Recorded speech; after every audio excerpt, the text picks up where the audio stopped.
Da li ste ikada razmišljali o tome ko je bio najbogatiji čovek svih vremena? Sigurno vam prvo pada na pamet porodica Rothschild, ali najbogatiji Rothschild koji je osnivač te porodice, Mayer Amschel, zauzima drugo mesto sa bogatstvom od oko 350 milijardi dolara u današnjoj vrednosti. On je živeo u 18. veku, a nakon njegove smrti novac je raspodeljen velikom broju naslednika.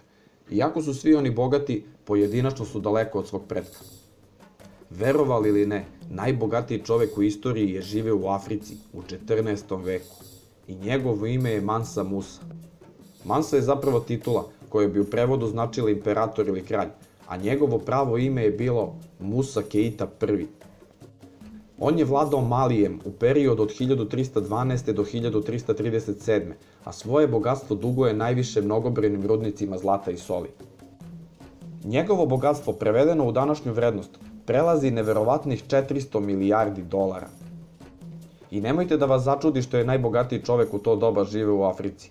Evropa je tada bila rasturena ratovima, ratovo je ko je s kim stigao, dok je u Africi bilo dosta mirnije. Situacija koja je otprilike suprotna današnjoj.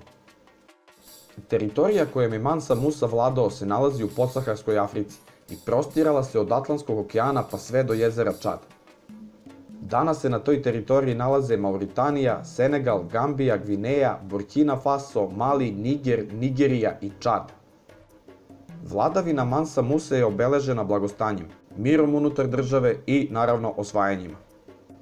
On je u gradu Timbuktu ugradio škole, džamije, čak i univerzitet, kako bi otkupio intelektualce sa celog kontinenta.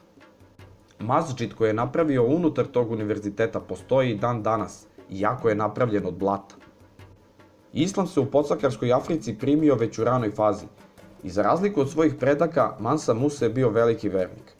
Šta više, Evropljani su prvi put čuli za njega kada je rešio da ide u hadžiluk u Meku, putovanje dugo 8000 km. Ostalo je zabeleženo da se njegovom karavanu nije video kraj. Svaka kamila je bila natovarena sa po 150 kg zlata. Taj karavan je čuvalo oko 10.000 vojnika, a opsluživalo ga je isto toliko sluga.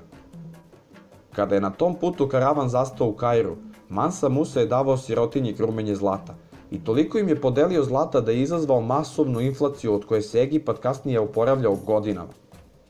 Kao što sam rekao, ovakvo ponašanje je skrenulo pažnju Evropljana.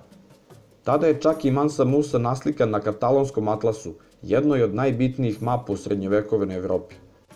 Tada su takođe krenuli i priče o nekakvom podsaharskom Eldoradu gde su ulice optočene zlatom. Nakon njegove smrti nasledio ga je sin koji nije bio u stanju da održi takvu imperiju.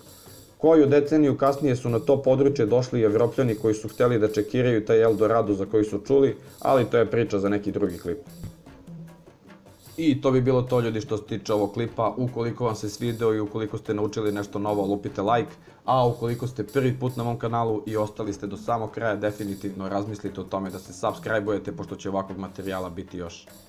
To bi bilo to od mene, ljudi, a mi se vidimo u nekom drugom klipu. Ćao!